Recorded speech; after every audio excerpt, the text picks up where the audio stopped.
ഇടുക്കി കുരുവിള സിറ്റിയിൽ മോഷണം. ഇതര സംസ്ഥാന തൊഴിലാളികൾ താമസിക്കുന്ന വീട് കുത്തി തുറന്ന് പണം അപഹരിച്ചു. ബീഹാർ സ്വദേശിയുടെ 10,000 രൂപയാണ് നഷ്ടപ്പെട്ടത്. മോഷ്ടാവിന്റെ CCTV ദൃശ്യങ്ങൾ പോലീസിന് ലഭിച്ചു. സംഭവത്തിൽ രാജാക്കാട് പോലീസ് അന്വേഷണം ആരംഭിച്ചു. പട്ടാപ്പകൽ വീട് കുത്തി തുറന്ന് അതിഥി തൊഴിലാളിയുടെ പണം അപഹരിച്ചു. ഇടുക്കി ജില്ലയിലെ രാജകുമാരി പഞ്ചായത്തിലെ കുരുവിള സിറ്റിയിലാണ് സംഭവം.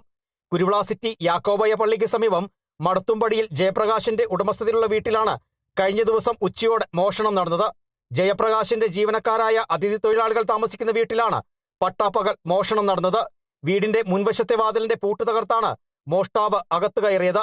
ബീഹാർ സ്വദേശിയായ ബീറ്റ് കുമാർ വീട്ടിലേക്ക് അയക്കാൻ ബാഗിൽ സൂക്ഷിച്ചിരുന്ന പണം മോഷ്ടാവ് അപഹരിച്ചു.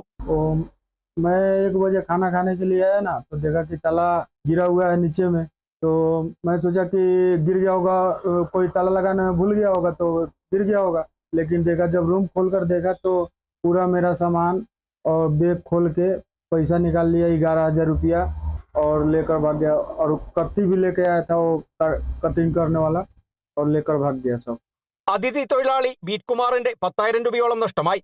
മോഷ്ടാവിന്റെ ദൃശ്യങ്ങൾ സമീപത്തെ വ്യാപാര സ്ഥാപനത്തിന്റെ CCTV ക്യാമറയിൽ പതിഞ്ഞിട്ടുണ്ട്. ദൃശ്യങ്ങൾ പോലീസ് ശേഖരിച്ചു. എൻ്റെ സ്ഥാപനത്തിൽ ജോലി ചെയ്തുകൊണ്ടിരുന്ന അതിഥി തൊഴിലാളികളായ 6-7 സ്റ്റാഫുകളാണ് നമ്മുടെ ഈ റൂമിൽ താമസിക്കുന്നത്. അവിടെ പകല് ഇന്നലെ ഒരു 11 മണിയോട് കൂടിയാണ് ഈ സംഭവം നടന്നത്.